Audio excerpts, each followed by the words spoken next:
Assalamualaikum warahmatullahi wabarakatuh. Sahabat, hari ini kita ketemu lagi tukang membaca pengalaman teman. Dan kita meneruskan konten yang kemarin. Konten tentang pemimpin dunia yang dikonsep oleh Maha Pencipta, dan kita masih meneruskan tulisan itu. Ingat, ini tulisan yang didapat oleh teman saya selama melakukan perjalanan rohani.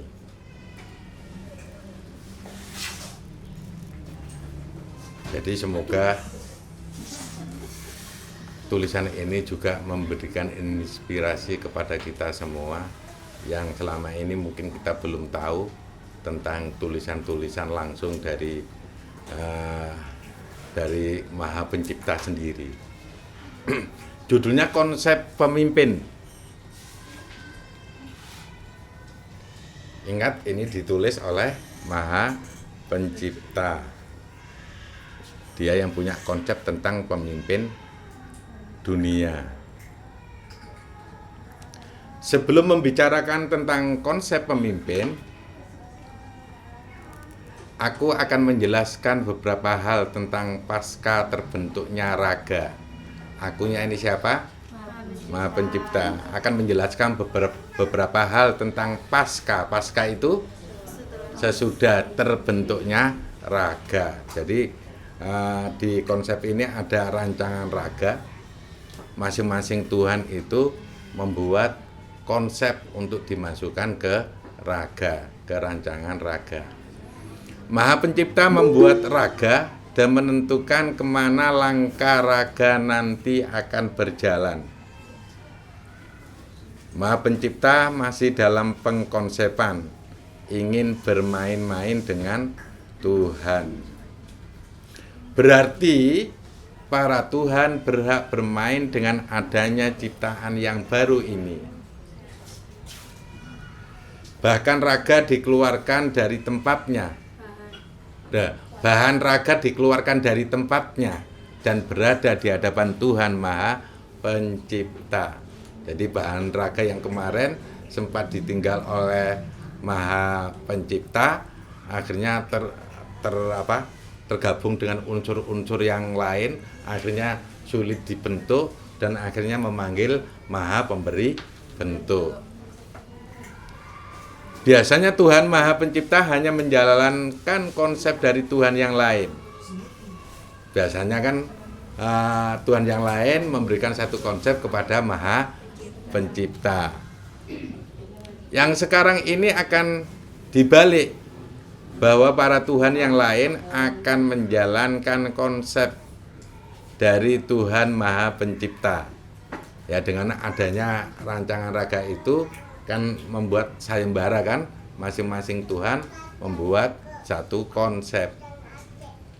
Sebelum menuju pada konsep pemimpin, aku dalam kurung Tuhan Maha Pencipta membuat tanda kepada raga ini adalah sebagai manusia pencipta yang baru hadir. Saya ulangi lagi. Sebelum menuju pada konsep pemimpin, aku dalam kurung Tuhan Maha Pencipta membuat tanda kepada raga ini adalah sebagai manusia pencipta yang baru hadir. Jadi raga ini juga termasuk manusia pencipta. Pencipta apa? Ya, pencipta konsep baru boleh jadi.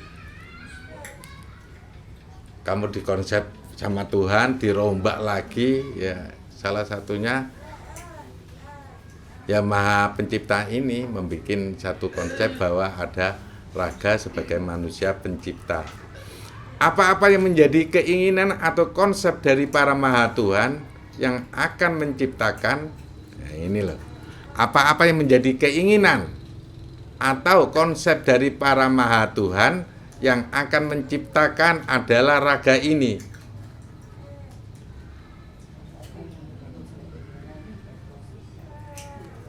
sedikit banyak ilmu tentang penciptaan juga tertransfer pada raga jadi-jadian itu. Sudah tahu raga jadi-jadian itu?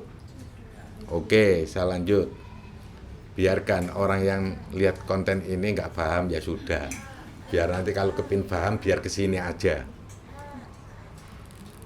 Mungkin tidak akan menyangka bahwa bentuk yang seperti ini mempunyai fasilitas untuk menciptakan konsep dari para maha Tuhan.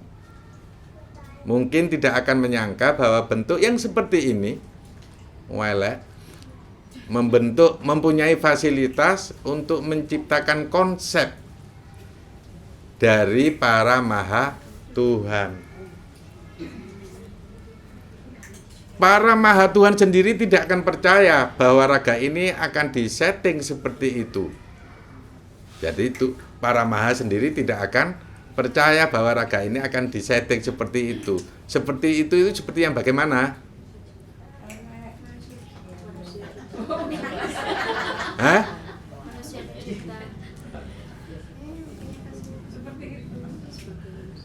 Ya, salah satunya juga memberikan banyak konsep dari para maha juga. Kadang-kadang sampai para maha juga dievaluasi ya. Dievaluasi tidak hanya dikritik tapi dikasih jalan keluar. Seperti halnya Tuhan Maha Pencipta, bahwa dalam menciptakan sesuatu, si pengkonsep harus meneliti ulang apakah konsepnya besar itu sudah benar atau tidak. Begitu pula pada raga ini juga akan berbuat seperti itu. Hanya saja Tuhan Maha Pencipta telah memberikan batasan-batasan atau rambu-rambu yang tersebutkan pada sistem kerangka raga. Kalau toh itu menciptakan sesuatu yang baru, yang diciptakan itu selalu bermanfaat bagi yang lain, bagi sekelilingnya, juga bagi alam semesta. Fasilitas dari Maha Pencipta ini juga akan dimasukkan pada kerangka raga. Fasilitas dari Maha Pencipta ini juga akan dimasukkan pada kerangka raga, yaitu sebagai manusia pencipta.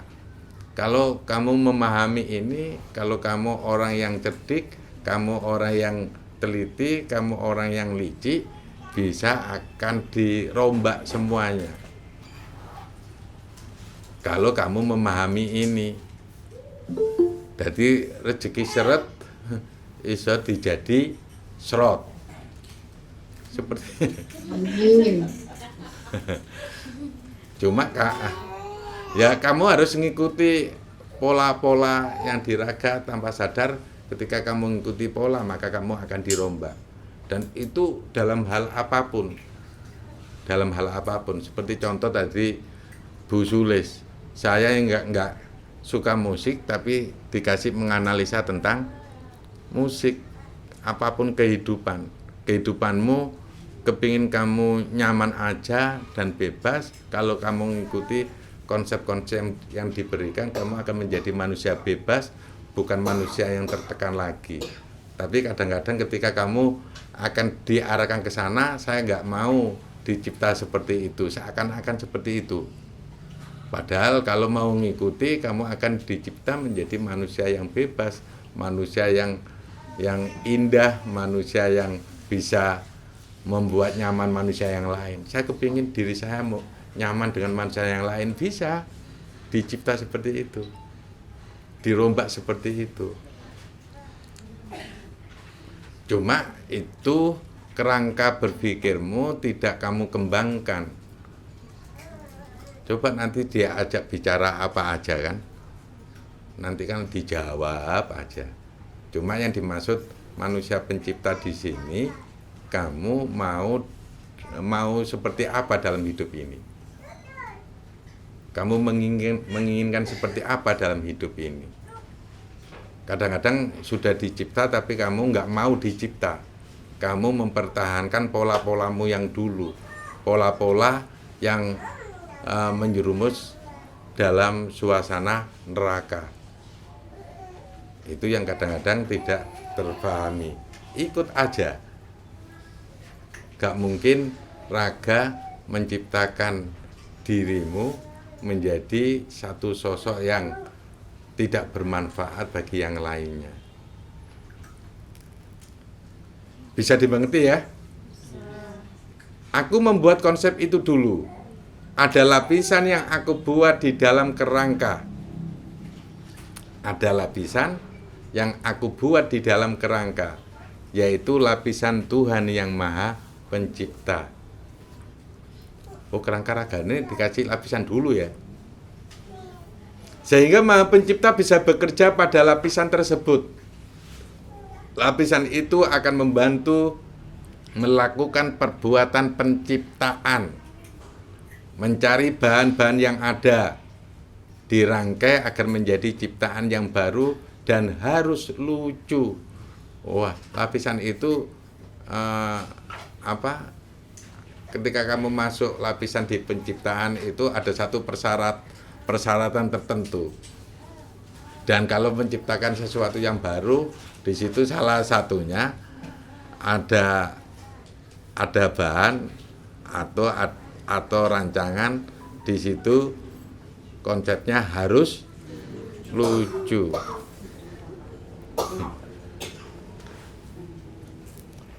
Jadi gak boleh diciptakan menjadi manusia serius, ya. Manusia yang lucu-lucu aja. Akan ada banyak pilihan-pilihan, tergantung apa yang hendak dipilih. Setelah adanya kerangka raga, bahan-bahan yang telah dibentuk, dan lapisan Maha Pencipta, ada lapisan penutup lagi. Lapisan pelindung itu tidak akan bisa mudah tertebak. Jadi ada lapisan lagi, dan lapisan itu tidak bisa menebak kerangka raga. Karena lapisan pelindung ini dibuat dari cerita-cerita para maha Tuhan yang lucu-lucu itu. Jadi lapisan terbuat dari cerita-cerita para maha Tuhan yang lucu-lucu itu. Tuhan yang melakukan perbuatan, terkadang Tuhan tidak menemukan jawaban. Tuhan yang melakukan perbuatan, terkadang Tuhan tidak menemukan jawaban. Energi itu yang memenuhi pada lapisan pelindung pada kerangka raga. Energi itu yang memenuhi pada lapisan pelindung pada kerangka raga. Setelah jadi, kerangka tersebut aku perhatikan. Aku siapa? Maha Pencipta. Aku uji coba dulu sebelum nanti ada permainan baru untuk para maha Tuhan. Intinya, lapisan pelindung ini betul-betul pelindung yang bisa melindungi tanpa perlu dilindungi. Yang bisa melindungi tanpa perlu dilindungi. Bukan buatan dari Maha Pelindung, karena Maha Pelindung terlalu baik untuk membuat perlindungan. Dapat dibuka dan ditutup sewaktu-waktu Maha Pelindung ingin melakukannya. Tetapi yang satu ini para Tuhan tidak akan bisa membukanya dengan sifat kemahaan, tetapi bisa dibuka dengan cara Tuhan mau bermain dengan raga D. Sekilas itu ceritaku tentang pasca pembuatan bahan. Dawa tadi. Selanjutnya aku mulai mengajak para maha Tuhan untuk membuat konsep pada satu ciptaan. Biasanya para maha Tuhan meminta permohonan kepadaku berupa beberapa ciptaan saja. Tetapi kali ini seluruh maha Tuhan harus membantu pembuatan konsep penciptaan raga. Yang aku ceritakan di atas tidak akan aku buka kepada mereka, dan nanti akan diketahui setelah seluruh kemahaan Tuhan telah membuat konsepnya dan mengaplikasikan kepada rancangan raga.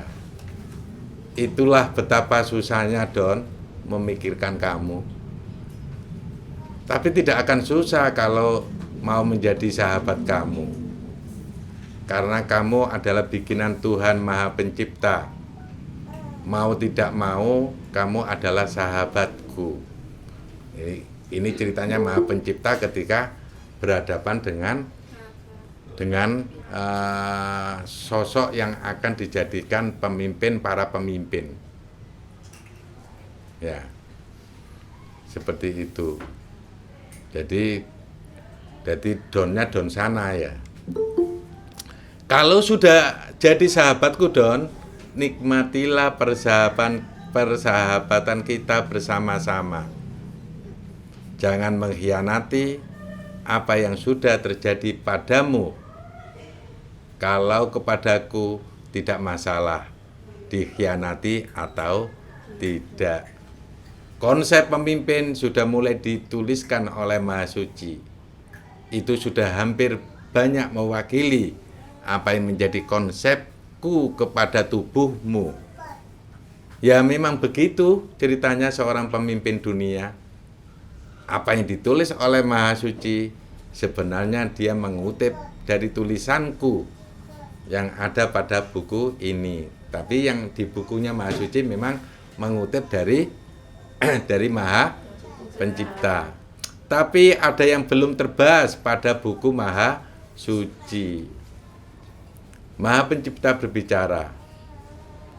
Lah emange aku nek ngomong yo gak iso lewat buku.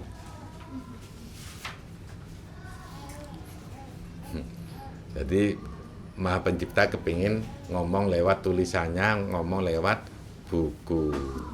Begitu cerita sedikit tentang konsep pemimpin. Begitu. Nah, selanjutnya masih ada judul baru. Masih terusannya. Tapi ngombe sik ya.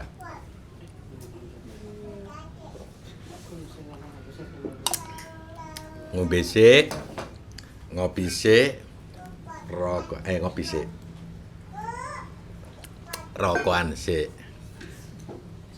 Jadi yang di sana juga boleh merokok. Ngebul sik baru ngibul lagi. Betul.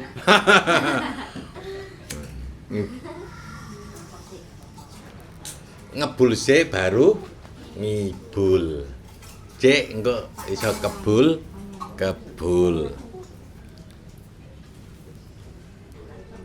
Kisah Maha Pencipta memasukkan konsep pemimpin dunia pada raga.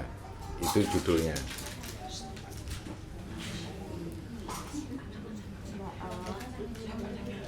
Semua para maha Tuhan diberi kewenangan untuk membuat konsep dalam rancangan raga.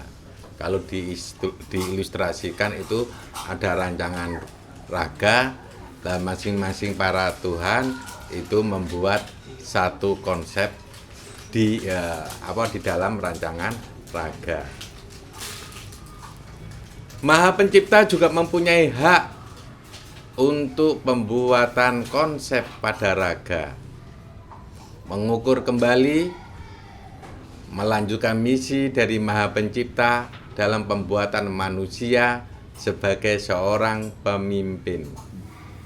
Sebenarnya ini bukan konsep baru, tapi ini memang konsep yang harus disempurnakan dari konsep sebelumnya. Entah kenapa ini bisa dikatakan termasuk dalam 5 nominasi terbaik. Itu pun aku tidak memberikan suara bahwa konsepku ya begitu-begitu saja tentang pemimpin. Jadi Maha Pencipta ini enggak ikut menentukan konsepnya ini menjadi 5 nominasi terbaik yang ada pada raga. Tetapi menurut Tuhan yang lain, konsepku ini memang diperlukan untuk memimpin konsep-konsep Tuhan yang lain. Konsep pemimpin ini tidak terlepas dari kerangka raga yang ingin bermain bersama dengan para Tuhan. Jadi kerangka raga ini dibikin memang dalam rangka untuk bermain bersama dengan para Tuhan. Saat itu aku sudah mempunyai banyak referensi untuk pembuatan pemimpin dunia sebelum adanya kisah pembuatan bahan raga. Sudah aku bilang, Don, bahwa untuk pengkonsepan tentang pemimpin di bumi adalah menjadi kewenangan Tuhan ini. Makanya bantu aku ini sahabatmu loh. Kalau kamu tidak membantu, ya aku akan tetap membantumu. Aku tidak seperti Tuhan-Tuhan yang lain yang melihat konsep rancangan temannya. Aku tetap melihat. Tetapi ketika aku melihat rancangan raga, untuk aku persiapkan kapan konsep pemimpin dunia harus dimasukkan. Sambil menyempurnakanlah konsep tentang pemimpin dunia ini, pemimpin dunia masuk ke dalam rancangan raga setelah aneka ragam konsep masuk ke dalamnya. Jadi aneka ragam masuk semuanya, baru konsep pemimpin dunia. Hampir menuju babak terakhir atau urutan terakhir. Aku melihat teman-temanku yang memasukkan konsepnya pada raga. Aku serasa belum waktunya terpanggil. Setelah konsep rancangan raga hampir penuh, barulah ada kekosongan. Aku menunggu siapa yang belum memberikan konsep. Ternyata aku sendiri yang harus memasukkan konsep itu. Aku baru sadar. Tuhan macam apa kok ini. Konsep pemimpin dunia ketika masuk kepada rancangan raga agak sulit sebenarnya. Sebab konsep-konsep yang lain juga akhirnya sedikit terjadi perubahan tempat. Kata teman-temanku bahwa konsep tentang pemimpin dunia memberikan pengaruh yang besar bagi konsep-konsep yang lain. Ternyata bahan dasar pada raga pemimpin dunia itu yang membuat power menjadi semakin besar. Jangan sembarangan untuk menempatkan pemimpin dunia. Aku ngomong seperti ini juga ngomong kepada diriku sendiri. Nah itu loh, kalau ngomong ke orang lain, contohan Maha Pencipta. Setelah konsep pemimpin dunia masuk, baru seluruh konsep raga ditutup dengan sinar maha mulia. Oh, penutupnya sinar maha mulia malah. Dan kemudian persiapan dimasukkannya walidat. Tapi perlu diketahui bahwa ada sahabatku yang ditugaskan untuk mengatur seluruh konsep pada raga. Setelah itu apa yang terjadi pada konsep pemimpin dunia telah melebur menjadi satu dengan power-power lainnya. Melebur diartikan sebagai pemberi hubungan atau keterkaitan suatu konsep dengan konsep lain agar jelas. Setelah rancangan raga selesai, ditutup dengan walidat dan ditutup lagi dengan lapisan pelindung. Oh, setelah walidat tambah lapisan pelindung lagi ya. Maka itu menjadi bahan uji bagi Tuhan bersama-sama. Sudahkah seluruh konsep ini siap untuk diturunkan ke bumi menjadi satu ciptaan? Para Tuhan telah membahasnya. Penjelasan. Awalnya tadi tulisan seperti terbang atau melayang di atas buku. Dan kini sudah kembali ke buku atau tertulis kepada buku. Dan sampai pada halaman tengah buku itu Maha Pencipta bilang, itu loh bukan lembaran-lembaran, tapi itu berupa kotak-kotak yang kamu baca isi dalam kotak. Kotak pertama yaitu yang telah kamu baca, dan apa yang disampaikan pada buku Maha Suci berada pada kotak pertama. Jadi yang di Maha Suci itu memang berada pada kotak pertama. Nah, ini nanti ada kotak yang kedua yang mungkin nggak ada di bukunya Maha Suci. Begitu. Ini mau ke kotak kedua atau gimana ini?